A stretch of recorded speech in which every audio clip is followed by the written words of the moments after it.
just like the Buddhist sense of just not like avoiding wrong action. That's a little bit doing right action.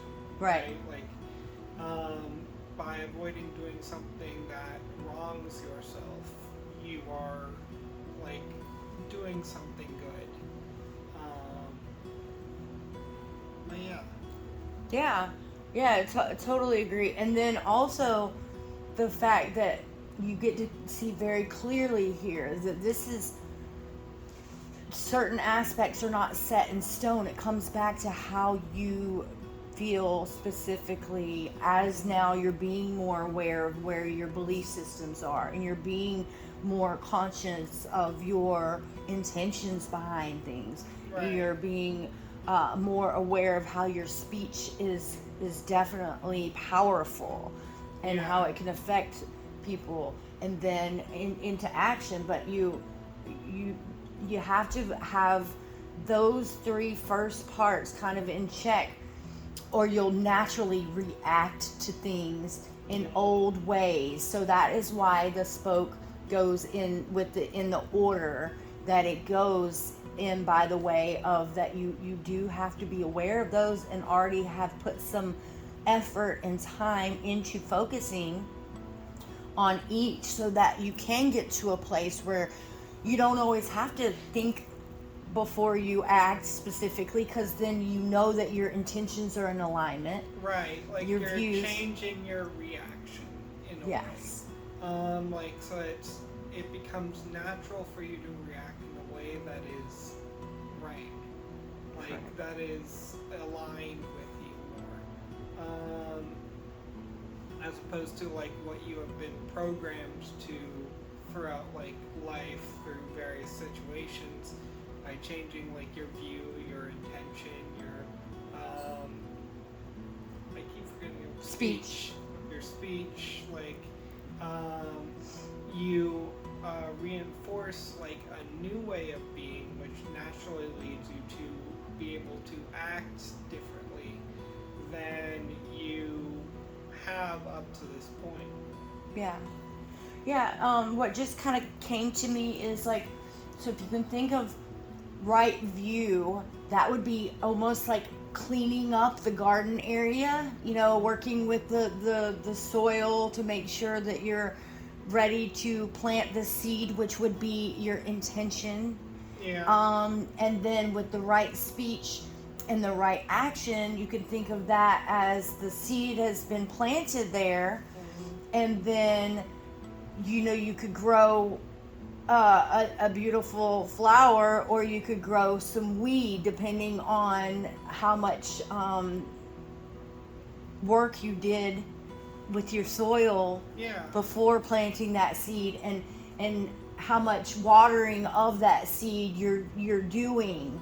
That's going to determine how your speech and your action's going to be, whether it's going to be a weed that you eventually have to go back and kind of till and do some work with, or a beautiful flower that you're going to be able to enjoy and appreciate. That and you're to even go back to the weeds, that goes back to just like that catching yourself. Like weeds are something that tends to grow up alongside flowers, right? Like it's something that sort of comes back every once in a while, and you have to kind of deal with it. It kind of mimics that whole like catching yourself, reminding yourself, hey, like this is how we're thinking now. Like even if like some old thoughts come up, or like some old patterns start to emerge, like you sort of gotta catch yourself and be like, that's not who I am anymore. That's not something that I really, should allow to be in my garden, right? correct. Yes. And that's one thing that is certain, is the weeds will come back. Those opportunities to make the choice again, will come up, and it'll come looking a little different than the last time, and it'll slide right on in there whenever you're super busy, or somebody pushes a button or whatever. So it is more opportunity to realize and have grow more compassion, right? Because even when we're really good at our practice and walking the path, we have to still grow that compassion for others. And so when we realize how often, no matter how focused you are, no matter how much work you've done,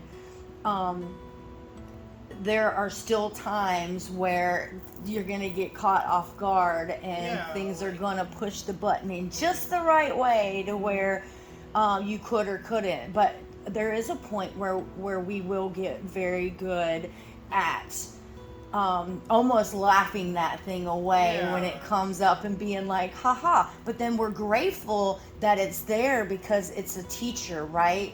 And so that compassion grows for other people as well when they slip up and do things that they may not have really intended at the end of the day, and they may or may not feel guilty about. But it's also guiding us to continue to be compassionate for others, because we do see how easy it can be to have kind of a weed pop up in your garden when you like something, for example, like a few times I've had thoughts come back about people who have left me behind on my path, and thoughts about them, or about just even that, thinking that, well, they were so narrow-minded, or they didn't really consider this, that, the other thing. But being able to release those thoughts and be like, no, stop. They were doing the best they could. They are following their own path. They're still growing. They're still learning. They're still changing. And it's just that they're not really on the path that I'm on right now. And I shouldn't continue to hold that against them, or to that's just taking away energy from me that doesn't need to be spent. Right. Right.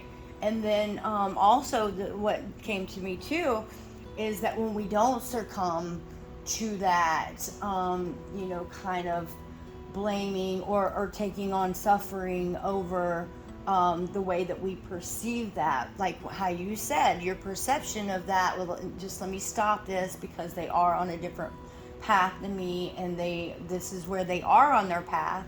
And so as you grow in your path, you are going to be a beacon of light that shines, and so almost a teacher, an example for others. So, and that is going to grow more and more in you. And so maybe they're not where you are now, but maybe that compassion instead of judgment might be that one thing that they see that might bring them to you and say, hey, you weren't so hard on me about this one thing, but I've come to a place in my life and in my path where I see that I wasn't always so kind and appreciative of you in my life, and that may come up in the future. But regardless of that, you are growing in your path, and on a collective consciousness level, that energy and that love and that wholesomeness is still radiating out into the energetic signature of the collective. So whether they get it now or not right now, we're still doing good work. So that's a beautiful thing. And I want to commend you for coming to that awareness that things like that will pop up. Right. And it's also there's an element of we have these kinds of attachments that form, that it has to be this person, or it has to be because we get used to certain people in our lives, but sometimes paths diverge, and it's not healthy to continue to hold on to those. If they do come back, so be it. But if they're not, Thank you very much, dear. You know, if they're not, then it's just something that's pulling from you. It's not just to hold on to an uncertainty like that. Even if, like, it's something that there's a big possibility. Like, I've had someone who left my life and didn't really say much of a word about it. Like, aside from they just didn't want to speak with anybody, and that just went on for months of time. And then years, and then so on. Even if there's that element of uncertainty where, like, you didn't do anything wrong to them, or, like, not that you know of, and, like, at any point they could come back. It's not something that's really good to, like, cling to. It's not, like, I think the word productive is one that's coming to mind. Okay. Like, it's not healthy. It just drains you. It's something that it's hard not to, especially if you get super attached to a person. But, like, that's something that over time that we can kind of learn to change our view and change our intention, change our focus, so that we are not so held back by those thoughts of the past and what was, or even just like what will be going forward, or what might be. Right. So we can focus on what's right in front of us. Right. And also the situation in itself too is a teacher, because it gives you an opportunity to make a choice of how are you going to take this on. Are you going to take it on as suffering? Mm-hmm. Or are you going to trust in your path and your purpose, and that the time that you were in each other's path served a purpose, and them also leaving your path also served a purpose, and it is working for you, and not like it's not against you. So we do have to let go of everything. Changes. It's just, that's a certainty. Every divergence of paths in my life has led me to a new horizon. Yeah. Beautiful. Awesome. Yes. Well, thank you so much for sharing that. Awesome.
right action once or twice, you know, like, and you're like, yes, I'm doing it, and then like you're going to stumble more because you don't have the right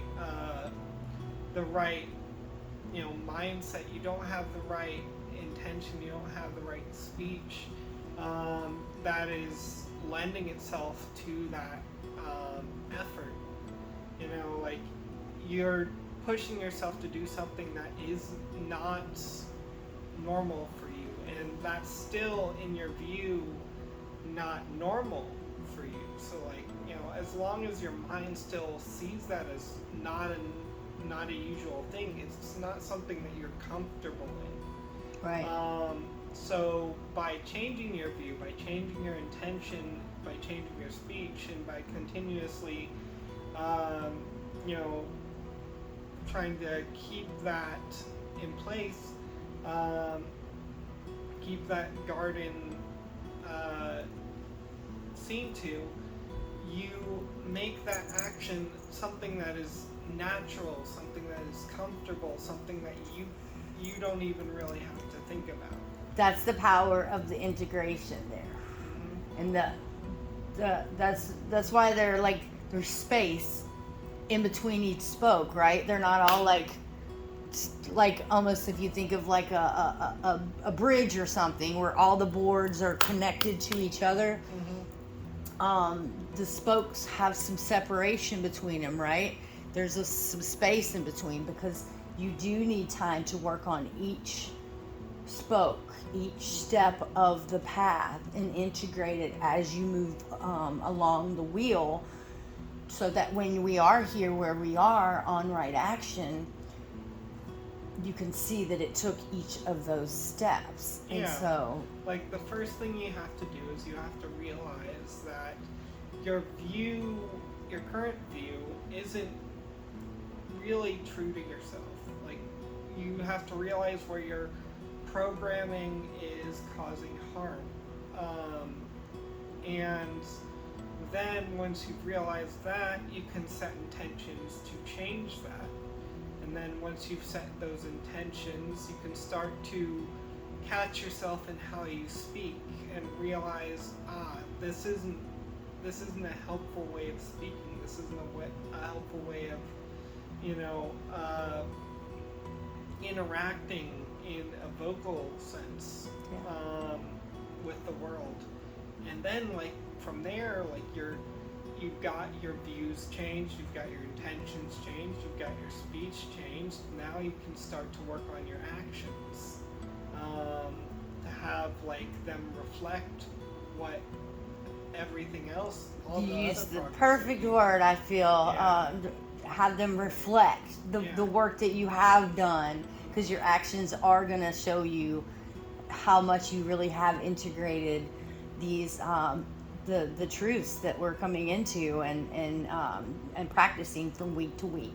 So they are going to reflect that in your actions, and that's why this week's homework was about catching yourself. Catching yourself going back, and that's going to shine a big spotlight on where you may need to focus a little more attention on, maybe valuing a little bit more on what your intentions are, Right. or finding any views or belief systems that you maybe didn't think of or cover when we first were working in that area. Mm-hmm. So it really is going to reflect back on the work that we have been doing and show you where you may need to put a little more focus, because eventually your actions are going to be something that you won't have to, discern and think every second. Right. Do I need to do this? Is this right? Is this skillful? Is this unskillful? It will become a natural reaction. The way I see it is, like, the garden analogy really is apt, because, like, when you first start a garden, like, you plant a few plants for the first time, you're learning how to water them, you're figuring out, like, okay, this is the timing that I should do this, and these plants do well in these climates. Eventually you may get a greenhouse, and that may help with things, or, like, You may get like sprinklers and manage to find a way to automate them to go off at a certain time. As your garden gets, like, as you become more skillful in general, your garden gets a lot more easier to manage over time, and that makes your actions a lot more easy to just, just flow with, and to, you don't have to double check yourself so much. Right. Because you're so used to just being yourself in that. It's just who you are at that point. So, like, then you can start to move on to the other spokes, even more so, and focus on those. Yeah, and as we get into the other spokes, you'll see that that's going to be a time to actually reflect on the way everything is coming together, because we're going to be going, a little more into, the mindfulness and the meditation part and everything. And so in that area where we'll be working, that's when you're really going to come to a place where you can start to see the truth in your growth, and where you may need to do a little more weeding, as you will. Right. And coming into, like you said, coming up with clever ways in your greenhouse with the water sprinkler system and different things that you personally see that you can do to, integrate everything in a better, more broad manner, so that you're not finding yourself, today I, kind of slipped a couple of times or whatnot. You're going to actually start finding in these quiet moments, in this mindfulness, you're going to find, it's going to literally shine like a sunlight on your garden in such a way that you'll see, oh, these plants need to be moved over here. They're getting too much light, and these ones aren't getting enough light. So, so the next time you plant them, or you can even dig them up and move them like you can in a garden, right? So that's when we're really going to come into how we can get all this to come together. Yeah, especially like once you've dealt with a lot of the surface level issues, you're going to find a lot of the more deep-rooted issues. You'll start to find, oh, well, this is something that's more rooted in my childhood. Like, I really took this idea to heart of just like, for example, if I work too hard, or if I show too much promise, if I work too hard, others will expect too much of me. Like that was an idea that got to me when I was younger. And like, it's something I've had to sort of replant and be like, no, it's not something that like people will expect more than I'm able to give. I should be able to give my best to a situation and take joy in what I am able to give, rather than worrying about like what others will expect of me, or like, that's something that I need to set boundaries around, more than like being concerned with putting on some kind of an image for others to just like be like, oh, well, we shouldn't expect too much, I like the way that you put that too, that you'll come on to the more deep rooted issues, and that is where the other half of the wheel comes into play. So now we've seen where our programming is. We have taken the time to decide whether or not we resonate with that specific teaching, those programs, and then what we do believe we move forward with.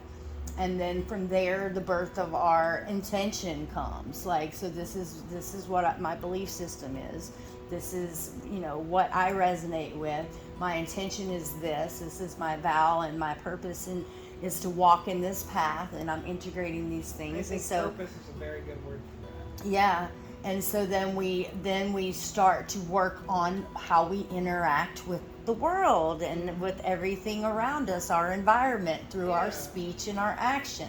So and then, like I said, as the next half of the wheel comes into play, that's really where we're going to really get some real insight about the truth of where we are energetically, consciously, and in our path. And so it's really going to give us some real focus on our healing of where we're needing our healing. Even you just like bringing up the whole purpose thing made me think of just like, you know, what it is to not be like in the right view, right intention, right speech. Like there can be a sense of like a loss of purpose, you know, there can be a sense of like being lost in life, you know, just not having a drive to do something that you're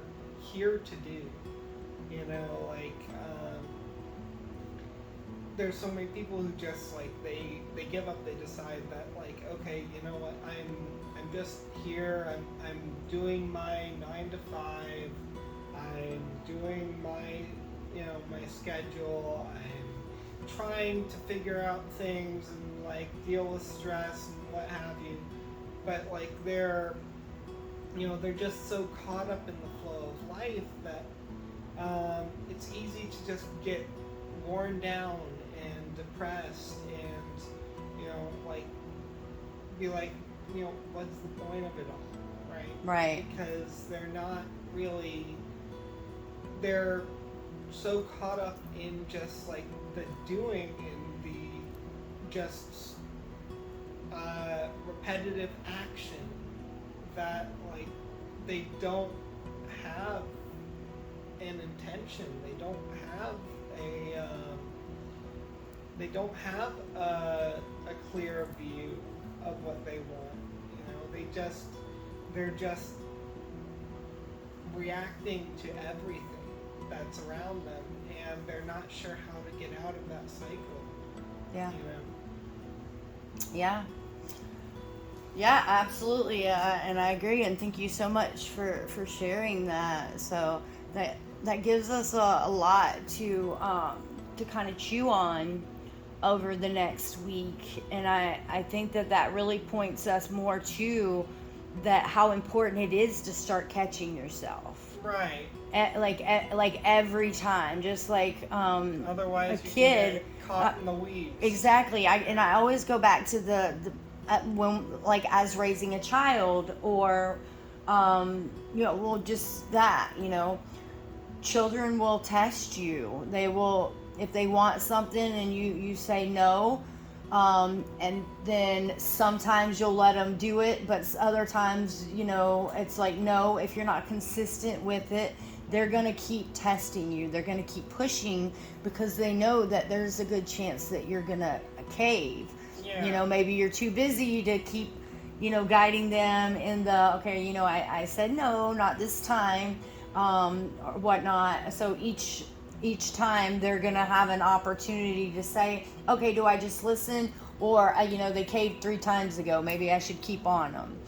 So the very same thing with us as well. We have to do that because we do have that wounded inner child. We do have, you know, we were, for the most part, reared up in a way that anytime we were disciplined or we were doing something that wasn't correct in our parents' opinion, you know, that snappy kind of quick discipline, like, you know, don't do that, da da da.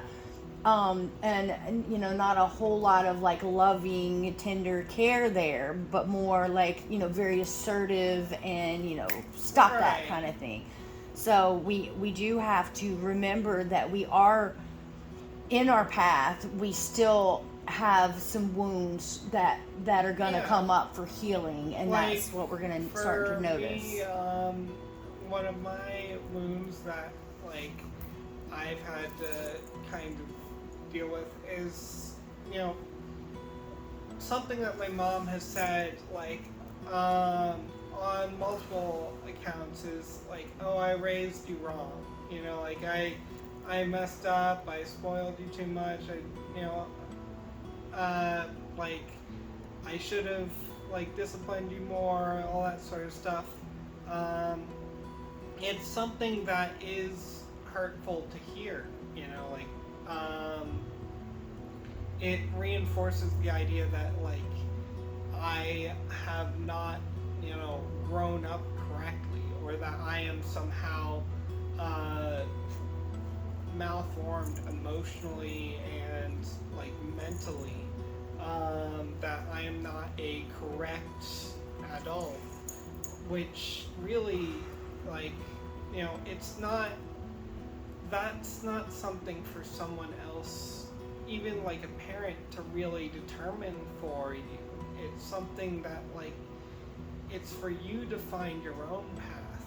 Right. And regardless of how you were raised, you can always address the issues of your youth as as you continue to grow. You can tend to that garden. You can find those deep-rooted issues, and you can face them head on. You can replant them, and you can grow something beautiful out of them with the right climate and the right conditions, and the right situations, right opportunities. Yeah. You can make something amazing. The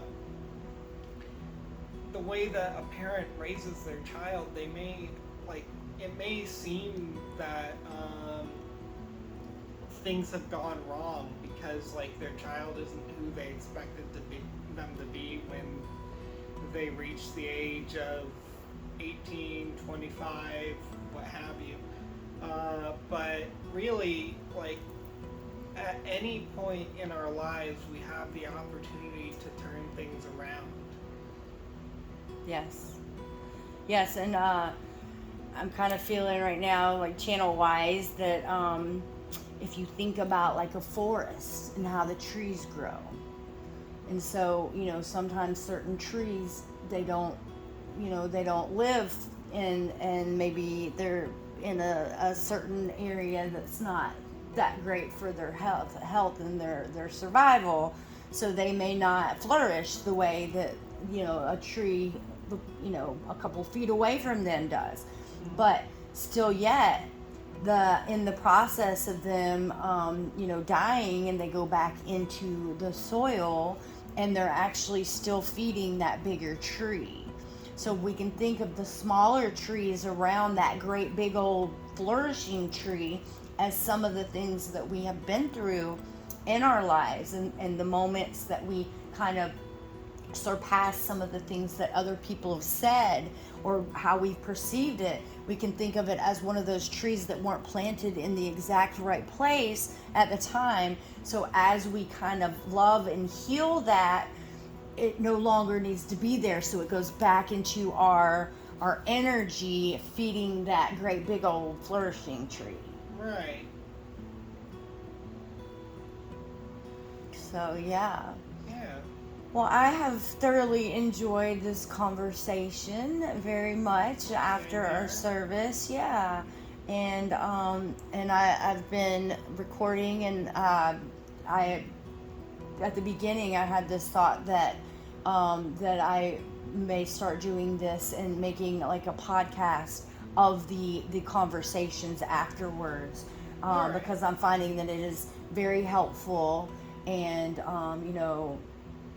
there are some people that just prefer podcasts and everything, so I may integrate that as well. Actually, I feel called to do so. So Sounds good to me. yeah, so thank you so much for joining in on that conversation. And it looks like this will be the first one. So hi, podcast viewers. Hello. All right. Namaste.